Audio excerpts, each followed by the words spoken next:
啊，舉舉手好唔好啊？等大家舉手好唔好？舉咩手啊？你逐個邊一個有做晒今次嘅必做功課噶？我有啲有啲邊個做埋 optional 可選嘅篇幅都睇晒噶？有喎，OK 有嘅鼓勵大家做得到嘅，即係唔係遙不可及嘅。係做到嘅。咁你 keep check 住如果你所有嘅所有嘅可選功課你都做得晒咧，真係要俾個獎你嘅。完咗之後可選嘅即係全部你都做晒，咁要做嘅做晒咧，你就攞咗個 A 噶啦即係一定要做功課嗰啲，你做晒咧，我唔理你嘅答案寫咩嘅，OK？我唔理你答案寫咩，你睇晒你寫啲嘢，撩隻龜上去咧，你解得到咧，你已經 A 噶啦，OK？你要解得到，咁人哋問你，你淨係即係畫隻龜，你唔知點解噶嘛？你畫隻龜，因為龜係神嘅創造嘅一部分，因為講神嘅創造嘅，我俾個 A 你，OK？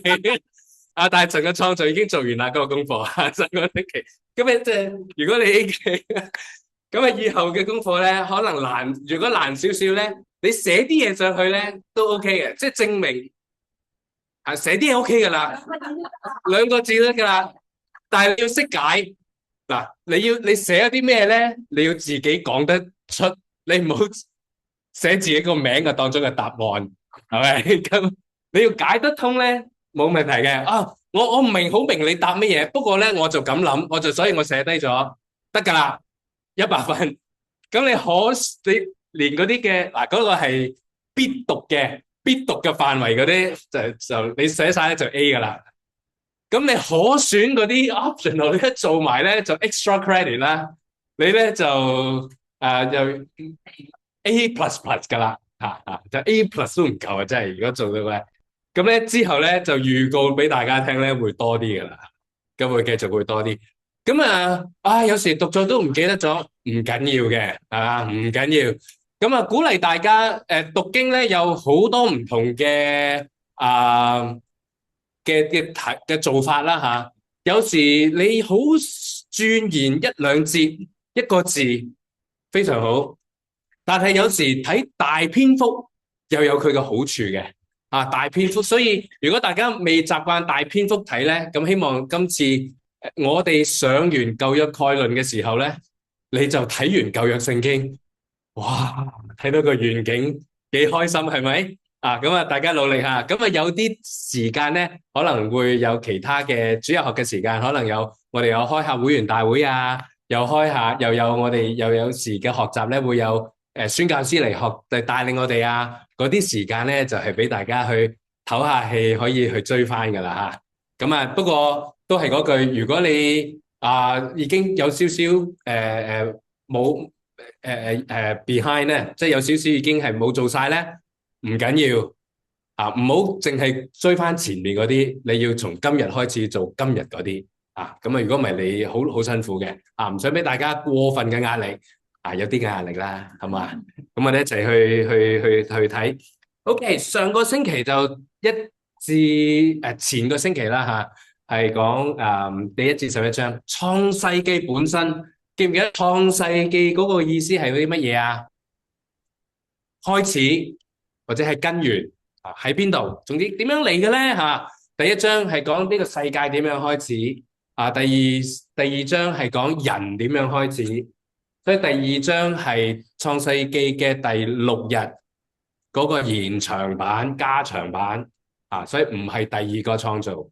第2章係講人嘅開始，第3章講乜嘢乜嘢嘅開始罪嘅開始咁罪嘅開始亦都有罪就有救恩嘅開始。記唔記得你大家背邊節聖經話3章15節嗰個就係你可以話第一個福音就喺呢度啦蛇同女人嘅後裔彼此相爭，但係蛇係會咬你嘅邊度蛇會咬佢腳，咁但係女人嘅後裔會點樣去踩佢個頭嘅， crush 佢嘅頭下，摧毀佢嘅頭。好啦，咁我哋去到有一個問題嚇，咁所以大家有問題咧，你要可以問組長嘅咁組長咧，當然我哋嘅組長可以答一啲嘅問題啦。咁有時有啲嘅問題咧，咁組長咧係會問我嘅。咁呢一個問題咧，就今日星期咧就問咗我啦。咁我就同大家做個，我就唔係數學嘅，我唔係讀數嘅嚇。咁咧，所以我啲數學就好渣嘅。不過咧，就同大家講下數學就計下數嘅啫。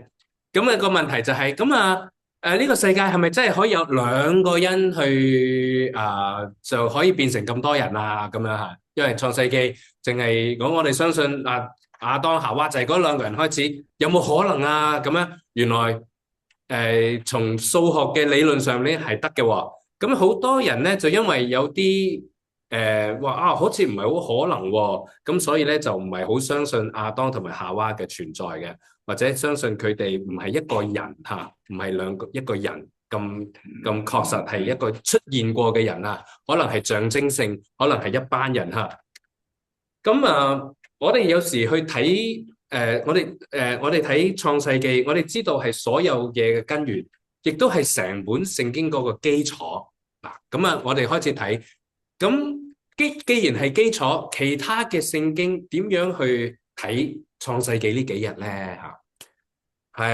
耶穌講婚姻嘅時候，講到亞當同夏娃；保羅講緊男女嘅時候，亦講緊亞當同夏娃。即係新約嘅作者，也包括耶穌，都係睇亞當夏娃係真有其人，歷史出現過嘅人。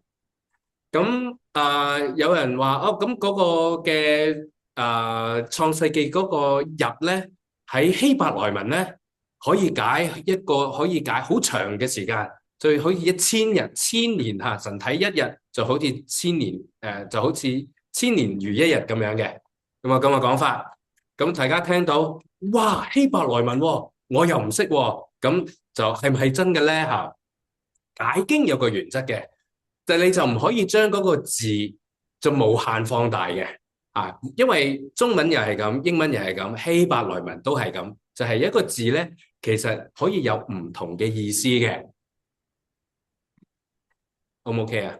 一個字有唔同嘅意思嘅譬如話我愛你個愛字個意思有呢個意思啦。我又同 Amy 講，師母講話我愛你，呢兩個愛有冇唔同啊？咁我點知幾時係唔同啊？嗰個嘅上下文話俾你聽 context， 所以解經個字嘅意思係用邊一個字，就係睇佢嘅上下文去睇嗰個字點解。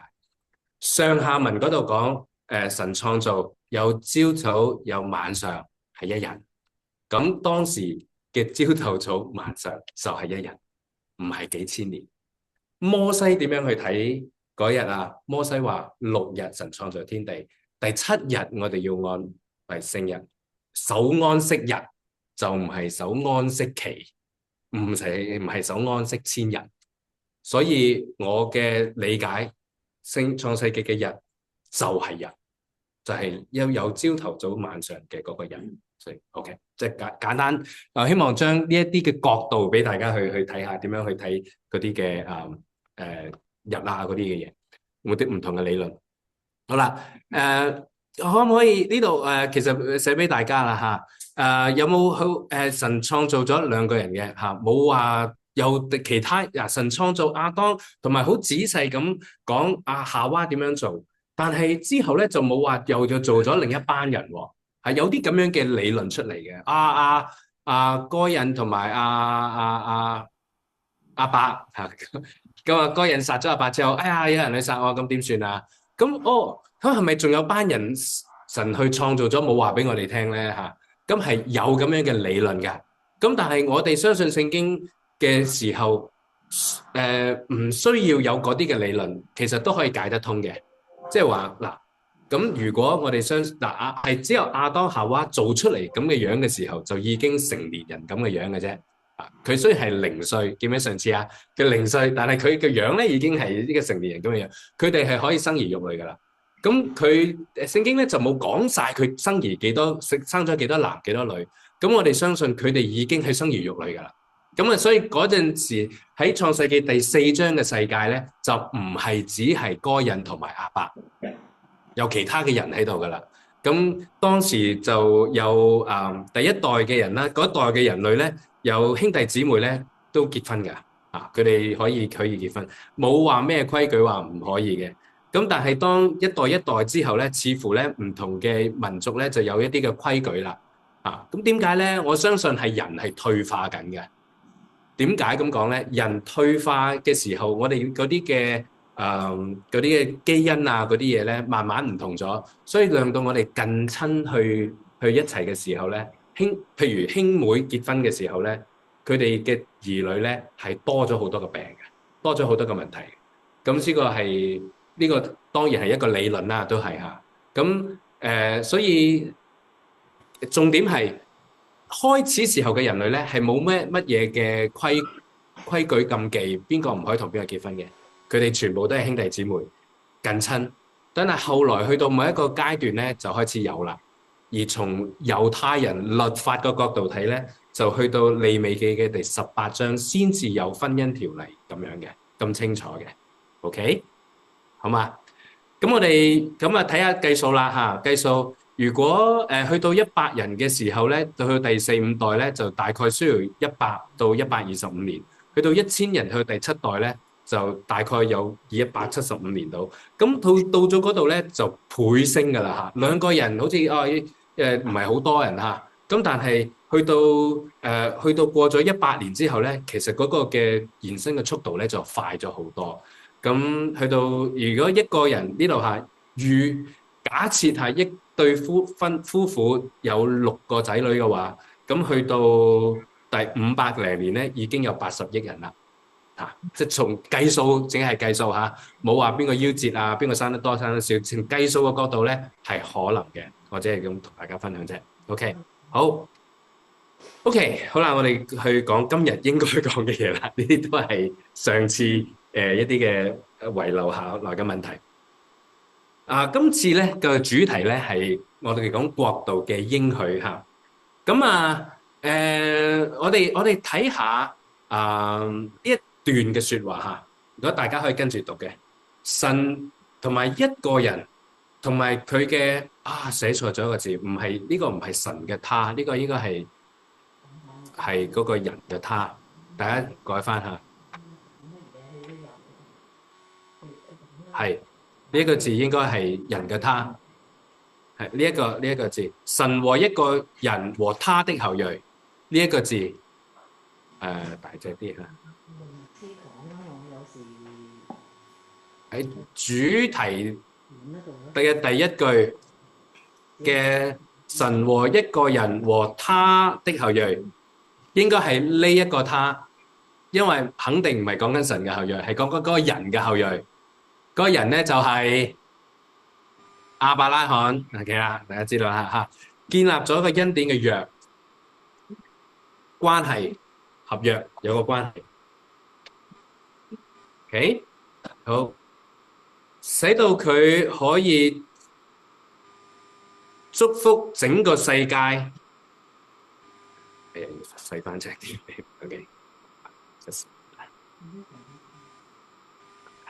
，OK，好，OK。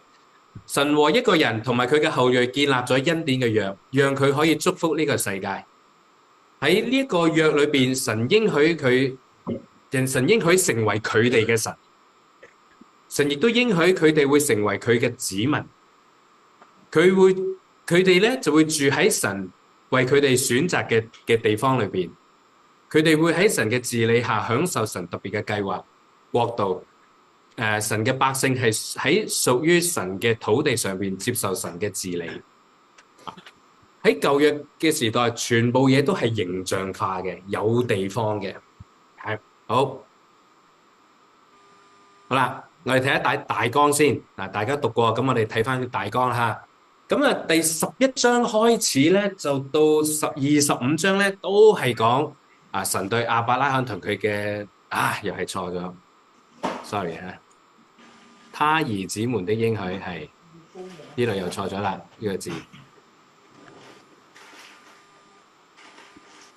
啊，係應該佢企人邊嗰個吓，睇下神對亞伯拉罕和他兒子嘅應許。OK，好大好大篇吓，就係講咗亞伯拉罕。完之後咧，就有一個嘅轉折吓，咁以實瑪利點樣吓，就變咗今日中東嘅亂局啦。唔講嗰度啦。咁後來咧就翻嚟就係以撒個主線。以撒之後咧就佢同佢兩個仔嘅應許啦。咁後來咧就以掃咧又係一個嘅一個嘅支線嚟嘅啊。最後咧就係神同埋雅各同佢嘅兒子嘅應許37到最後。你可以話三個重點啦，喺呢度睇下。三個重點就係亞伯拉罕同佢嘅仔，以撒同佢嗰兩個仔，最後就係雅各同埋佢啲仔。咁所以今日嘅重點嘅人物咧，你可以話呼之欲出啦。我哋三個主要人物：亞伯拉罕、以撒、雅各。大家過去呢個星期睇完聖經，有冇印象有啲咁嘅人出現過啊？有吓，好啊。如果冇乜印象咧，唔緊要，再翻去睇，咁一定會。今次你再睇咧，就記住間低有啲咁嘅人圈住佢啦，因為出現咗好多次吓，係咪係會好多混亂嘅？不過呢三個人物咧係好特別嘅，咁我哋去睇下佢哋吓。喺頭先我開始嘅時候已經複雜咗啦，咁我就唔去詳細講。呢個創世記留下咗一個大問題喺度吓。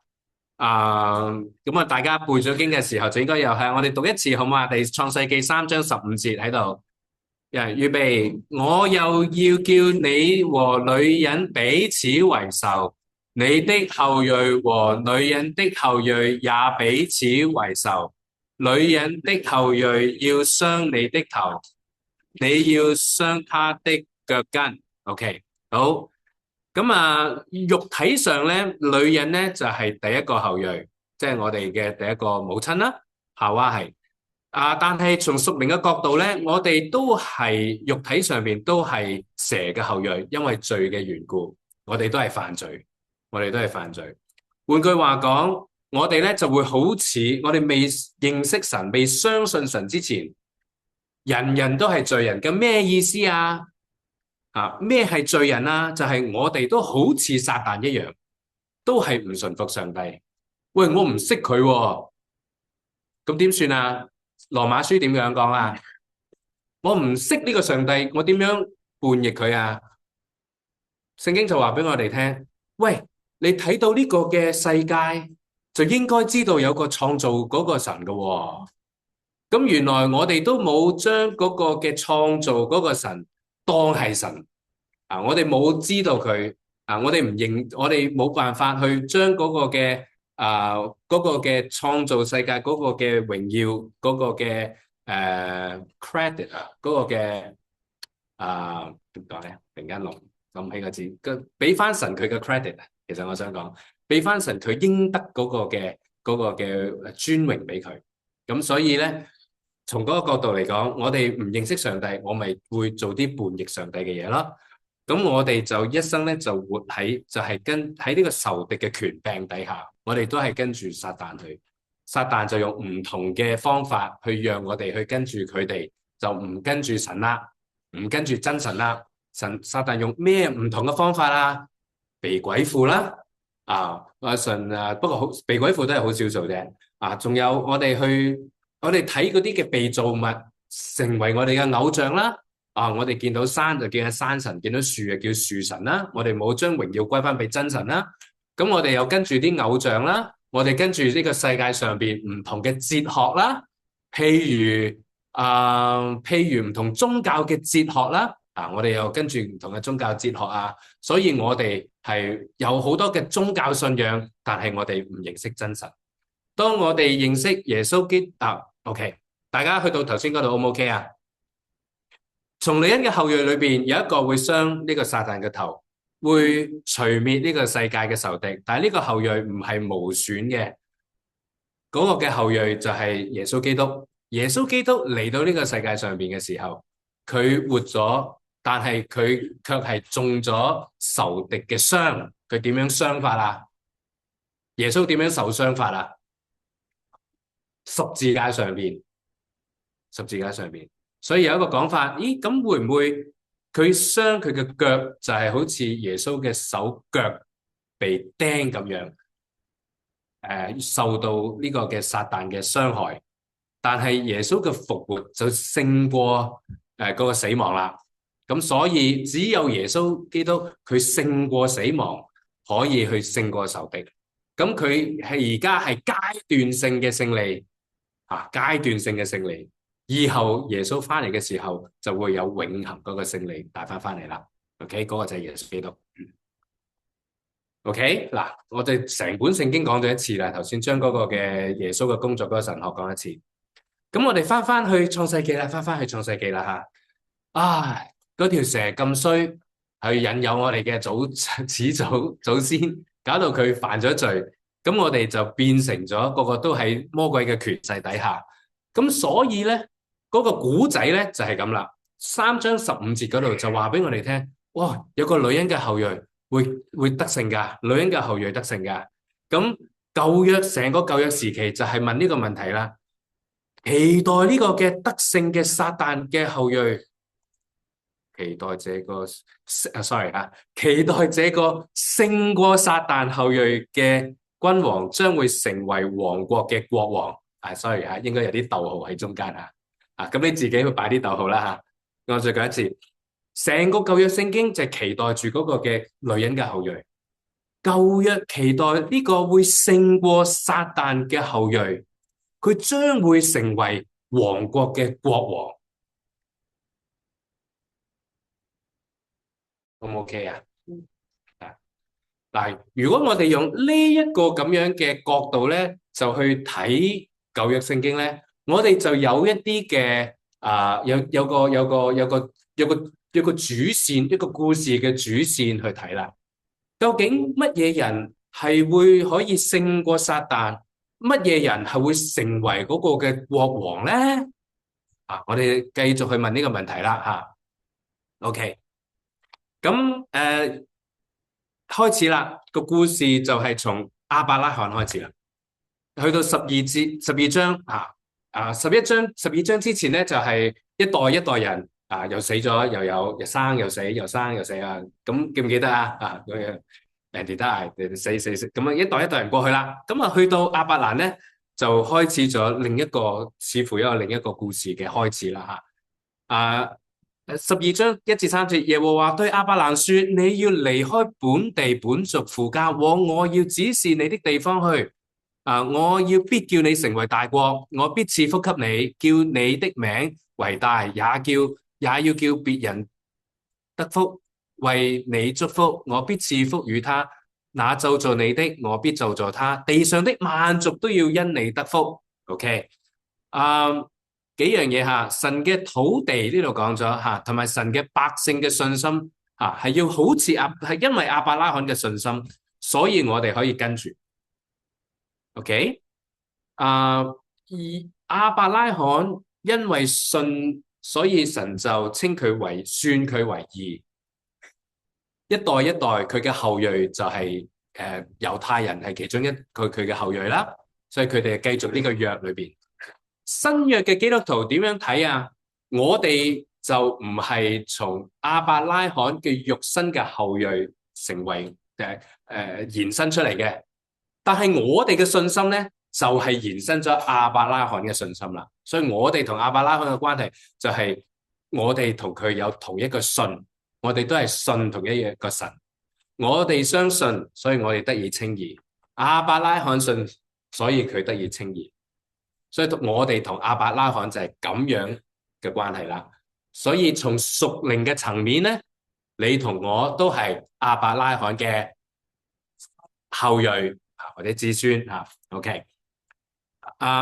OK，咁神係有個約係同亞伯拉罕立約，約係咩咧？係一個雙方締結一個嚴肅嘅協議約束，包含各種嘅條款咁我哋睇到好多係神嘅約咧，係神去主動去同人去立約嘅我係俾啲嘢你，我俾啲嘢你，我俾啲嘢你。喺亞伯拉罕嘅情況底下，基本上係佢冇話一定要做啲乜嘢嘅，同摩西有啲嘅唔同嘅。遲啲我哋就講摩西啦。咁亞伯拉罕嘅約咧係神俾佢嘅，因為佢相信神成為嘅宣佢為義。我哋睇到個結果就係亞伯拉罕就真係，神咁講，我就咁做。咁嘅信心，佢嘅信心嘅過程啦。咁幾樣嘢啦，似乎即係第一樣嘢就係神就即刻就離開咗佢嘅本來嘅地方啦。然之後神去要去佢獻去以撒嘅時候咧，睇到亞伯拉罕嘅信心嚇。咁亞伯拉罕係信心之父，但係亞伯拉罕唔係一個完美嘅人物佢咧就唔係好識處理佢同太太嘅關係嘅。我哋就唔好讓佢成為我哋嘅丈夫們，就唔好讓佢成為我哋嘅榜樣點樣去對妻子你做我妹啦，唔好認我係我老婆咁樣嚇，咁就唔好啦所以佢係一個好有信心嘅人，因為佢嘅信神去讓佢稱義。咁但係唔係舊約佢同埋其他舊約嘅人所做嘅嘢，並唔係我哋要跟住做嘅。所以冇仔生嘅時候咧，就唔好揾個妾侍去一齊去代生啦。咁咧，我哋提醒自己OK，我哋唔係跟住佢去做嘅，雖然佢有咁樣做過吓。OK，好啦，亞伯拉罕去到呢度啦。OK，第二個人咧，我哋就想講以撒啦。可能大家有啲嘅奇怪，咦咁以撒除咗俾人獻之外，仲做咗啲咩事啊？咁佢又真係冇乜事，就大事做過嘅。佢冇乜做啲咩驚天偉地，我哋好以撒啦，我要去效法佢啊！除咗佢聽話之外啦，聽話都好嘅吓。咁佢唔講，冇乜好多嘢講吓，老嘅時候都冇乜嘢好講吓。總係默默嘅聆聽吓。去聽又聽佢爸爸啦，又聽佢妻子啦，係嘛？咁晚年嘅時候咧，我哋就知道佢中意食野味噶，咁中意食燒鵝嘅大家咧都我哋都中意食嘅，咁老都食唔緊要啦，咁老都可以食，咁咪唔怕三高咁，唔緊要啦，又 check 唔到嗰陣時係咪？咁即係佢哋去亞伯拉罕即係以撒去年紀大。咁你記得嗰個故事啦吓，咁佢因為食野味，就叫咗佢嘅大仔嚟去為佢預備，咁我一心咧就諗住去為佢祝福，但係神咧就卻係用呢一件事去讓雅各得到祝福。咁我哋知道以撒係亞伯拉罕嗰個兒子，好清楚噶啦。其他人都要離開，要保護住呢個仔嘅呢個仔嗰個都要離開，之後嗰啲又要離開，去保住呢個仔。但係似乎佢唔係嗰個女人嘅後裔咁佢生出嚟嗰個，咁係唔係嗰個女人嘅後裔咧？咁樣邊個係咧？以掃定係雅各？生出嚟嘅時候咧，其實係已經有啲嘅預言噶啦，但係佢哋大咗，以撒咧就中意大仔嘅。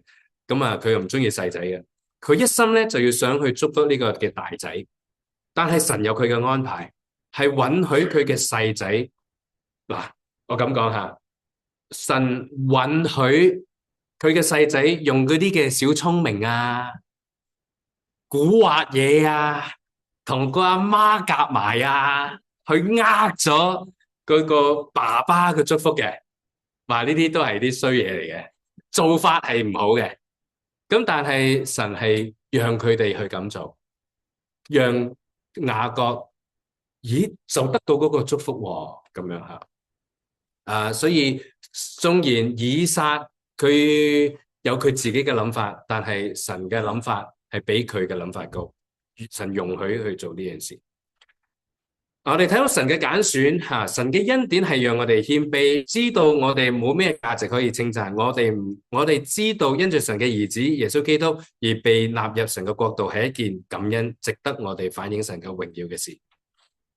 好啦，以掃之後咧就到雅各啦。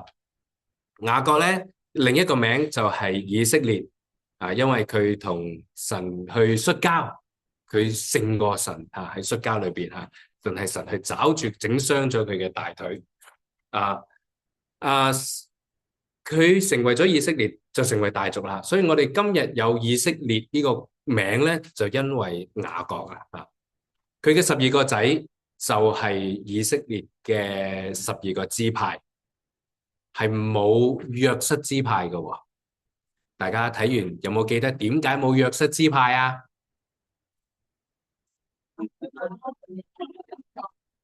好，OK。約瑟就冇自己成為支派，但係佢兩個仔就 upgrade 咗，同佢嘅同佢嘅爸爸或者同佢啲伯父叔父一個層面，所以佢嘅特別嘅祝福就係佢兩個仔，邊兩個話？馬拿西同埋以法蓮兩個就成為以色列嘅支派啦。所以12個支派裏邊，其實有兩個咧係雅各嘅孫嚟嘅。個孫咧就係佢最錫嗰個嘅約瑟嗰個仔。約瑟咧佢OK，冇個約瑟住嚇。好多時以後我哋睇咧，我哋去到下次睇出埃及記嘅時候咧，就會睇到好多時佢哋就你係邊個？我係亞伯拉罕嘅神、以撒嘅神、雅各嘅神。睇到佢哋呢幾個嘅祖先咧，係佢哋當時係嗰個邊個神咧？係就係呢幾個人嘅神，係靠住佢嘅名去繼續去紀念到神喺當中嗰個嘅帶領嘅。OK，好啦，去到約瑟啦。約瑟真係慘嘅啊，可能細個又俾人種下啦，佢又細個，阿爸又錫，搞到阿哥又有妒忌嚇。咁遲啲先講佢嘅信息啦，有排講啦嚇。咁我哋講重點先。咁佢嘅坎坷嘅一生，但係佢係真係一個嘅榜樣嚟嘅。佢係咪神嘅嗰個後裔咧嚇？佢一生坎坷，始終係專注神。喺45章已經係賣咗去埃及，佢又已經過晒啲坎坷嘅歲月啦，而家就已經係成為嗰個埃及嘅宰相。咁嗰啲佢就講啦我是你們的兄弟約瑟，就是你們所賣到埃及的。現在不要因為把我賣到這裏自憂自恨，這是神差我來，在你們以先來。我在你們以先來，為要保存生命。哇！佢睇到神嘅計劃呢個約瑟嗰個嘅品格可以睇到神嘅計劃。咁去到之後啦，阿爸死咗啦，咁呢啲哥哥驚驚地啦。哇！你會唔會秋後算賬呃鬼咗我哋成族人嚟到？而家阿爸死咗，咁會唔會讓我哋去滅族咁樣？佢依然佢唔係淨係因為阿爸嘅原因，佢係睇到神嘅意思。佢話從前50章20節，從前你們嘅意思要害我，但神嘅意思原係好嘅，要保存許多人嘅性命，成就今日嘅光景。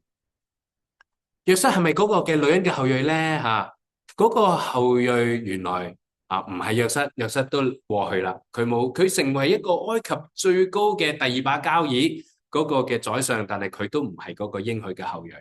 佢最終都過去，而竟然嗰個後裔最後喺猶大出嚟，喺49章雅各離世之前嗰個嘅詩歌預言，佢咁講：猶大你弟兄必讚美你，你手必陷住仇敵嘅頸項，你父子的兒子們必向你下拜。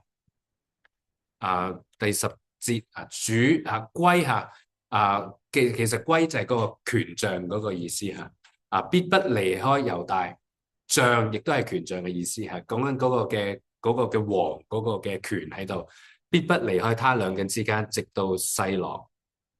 細羅係嘅意思咧，就係賜平安嗰個人嚟到，萬民必順從。咁耶穌就喺猶大支派出嚟嘅。遲啲我哋講大衛所羅門又係喺猶大嗰度出嚟嘅。咁繼續睇呢個故事咧，就真係幾有趣嘅。咁我哋一路睇嘅時候，咁希望大家唔會嘅嚇，希望大家唔會迷失咗喺呢啲嘅名裏邊嚇。咁我哋慢慢睇嚇，求主去俾我哋有智慧去睇。咁有時迷失咗之後咧，翻出嚟咧，你就清楚翻成個大圖畫喺邊度啦。透過三代人學習神嘅救恩嚇，點樣開始？我哋今日透過呢三代人去學習神嘅救恩。神呼召百姓在屬神嘅地方接受神嘅治理，嗰個就係應許救主嘅治理。咁所以下次咧，我哋開始睇出埃及記嘅時候咧，就會睇到由埃及地拯救嗰啲嘅人出嚟。咁要應驗舊約嘅預言咧，就要佢哋嗱，我哋睇翻嗰個，佢哋已經去咗迦南地嗰個附近噶啦，喺迦南地裏邊噶啦。咁但係神卻係要將雅各成個家族連根帶走咗，佢先可以拯救佢擺翻落去啊！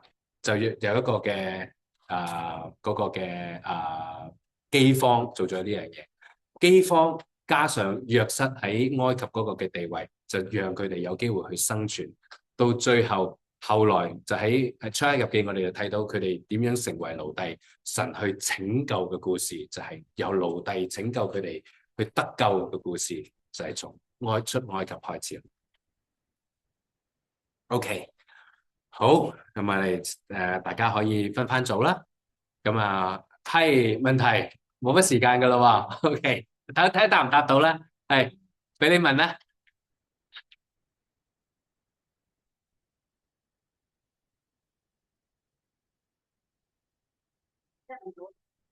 佢未講。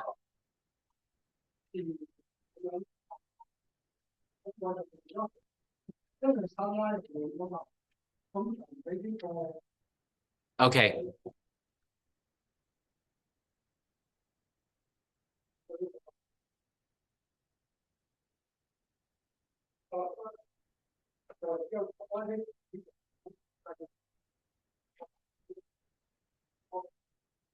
係係係係係係係係係係係係係。OK，嗱，我哋講女人嗰個後裔咧，係講唯一嗰個嘅拯救嗰個人，同去搭魔鬼傷害蛇嗰個頭嗰個後裔咧，就只係耶穌基督嘅啫。咁所以其他嗰啲咧，係佢前面嘅人一代一代一代嘅傳。所以我話佢唔係嗰個應許女人嘅後代，係單數字嚟嘅。嗰個女人嗰個後裔係得一個嘅啫。但係成個舊約聖經就係問緊，係咪嗰個就係嗰個女人應許嗰個後裔咧？原來唔係，佢哋只係慢慢延續咗嗰個嘅後裔，去到耶穌基督先至去完完全全嘅去成就咗嗰個嘅應許，耶穌基督先至係嗰個後裔。所以其他全部都係冇問題啦。我等間去你嗰組，我哋要分組啦。OK，冇問題。